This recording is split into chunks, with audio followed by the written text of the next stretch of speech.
Hello बच्चों, let's see this question. The distance between the chord of contact of tangents to the circle x square plus y square plus 2gx plus 2fy plus c equal to 0 from the origin and the point g, f is.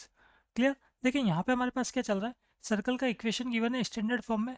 ठीक, अब साथ में क्या बोला जा रहा है, एक बार ओरिजिन से और एक बार जी कोमा एफ से जो आपके पास कोड ऑफ कॉन्टैक्ट आएगा उनके बीच में आपको क्या करना है, डिस्टेंस फाइंड करनी है. क्लियर? तो कोड ऑफ कॉन्टैक्ट का जो हमारे पास इक्वेशन हुआ करती है वो होता है T equal to zero. T equal to zero में हम क्या किया करते हैं, एक्स स्क्वायर को एक्स इंटू एक्स वन से रिप्लेस करते, वाई स्क्वायर को वाई इंटू वाई वन से रिप्लेस करते हैं, है ना. टी में यही किया करते हैं. टू एक्स को एक्स प्लस एक्स वन से रिप्लेस करते हैं और टू वाई जो हमारे पास हुआ करता है उसको वाई प्लस वाई वन से रिप्लेस करते हैं.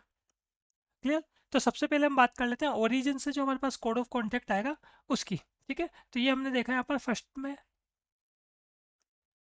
टी इक्वल टू जीरो अगर मैं लगाऊंगा किसके लिए, ओरिजिन के लिए, तो टी इक्वल टू जीरो अगर मैं लगाऊंगा तो देखो एक्स इंटू एक्स वन मतलब एक्स इंटू जीरो, है ना. ओरिजिन पॉइंट जो हमारे पास है वो कैसा होगा, ओरिजिन पॉइंट होता है हमारे पास zero comma zero.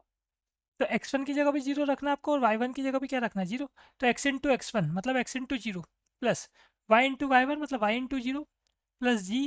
To x आ रहा है, टू एक्स की जगह एक्स प्लस एक्स वन करेंगे तो एक्स प्लस जीरो. फिर एफ टू वाई की जगह वाई प्लस वाई वन मतलब y plus zero plus C equal to zero.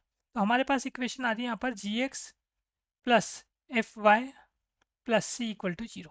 Clear? ये एक इक्वेशन आ गई हमारे पास, इक्वेशन नंबर वन. तो एक कोड ऑफ कॉन्टैक्ट तो हमारे पास ये हो गया.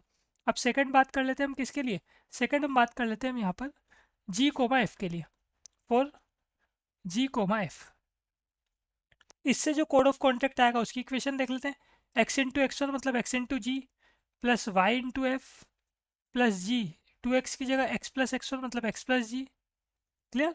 फिर ऐसे हमारे पास एफ टू वाई की जगह वाई प्लस वाई वन तो Y plus F plus C equal to zero. Clear? तो ये इक्वेशन हमारे पास कैसी बन रही देख लेते हैं हम यहाँ पर. अगर हम बात करें यहाँ पर ये एक्स जी और एक्स जी तो डबल हो गया, टू जी एक्स हो गया. ऐसे हम बात करें वाई एफ और यहाँ पर भी वाई एफ आ रहा है तो टू एफ वाई हो गया ये. क्लियर? एक्स की टर्म हो गई, वाई की टर्म हो गई. अब हम देख लेते हैं जिनमें एक्स और वाई दोनों नहीं चल रहे. ठीक, तो एक तो है जी स्क्वायर, एक है हमारे पास प्लस का एफ स्क्वायर और एक plus C equal to zero. ये हमारे पास सेकंड कोड ऑफ कॉन्टैक्ट हो गया. अब हमको क्या करना है, इनके बीच में डिस्टेंस फाइंड करनी है. तो डिस्टेंस फाइंड करनी है तो देखो ये जो सेकंड इक्वेशन है अगर इसमें से मैं टू को डिवाइड करूँ तो ये बन जाता है g x plus f y plus one by two g square plus f square plus C equal to zero. ये आपने क्या किया, टू से डिवाइड कर दिया. ठीक है, तो ये जो कोड ऑफ कॉन्टैक्ट आपके पास आया है ना, सेकंड इक्वेशन ही है, सेम ही है. तो इक्वेशन नंबर वन और इक्वेशन नंबर टू क्या है, पैरेलल लाइन है. और पैरेलल लाइन के बीच की डिस्टेंस कैसे फाइंड होती है, डिस्टेंस फाइंड करना है. तो पैरेलल लाइन के बीच की डिस्टेंस का फॉर्मूला होता है हमारे पास कितना, c one minus c two upon square root a square plus b square. Clear? तो वही फॉर्मूला हम यहाँ पर अप्लाई करेंगे. देखें हमने क्या किया, सबसे पहले यहाँ पर ये वन बाई टू के साथ g square plus f square plus c, ये तो हो गया complete. X c one minus c two, तो सी टू ये कितना हो गया आपके पास, ये वाला सी है तो ये माइनस सी. और अपॉन में square root a square plus b square मतलब एक्स और वाई के कोफिशिएंट के स्क्वायर का सम, तो जी square plus f square.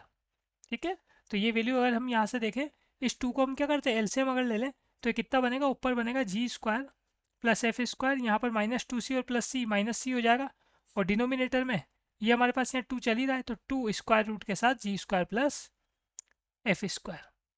Clear? ये आंसर हमारे पास. तो final answer is option number c. Best of luck.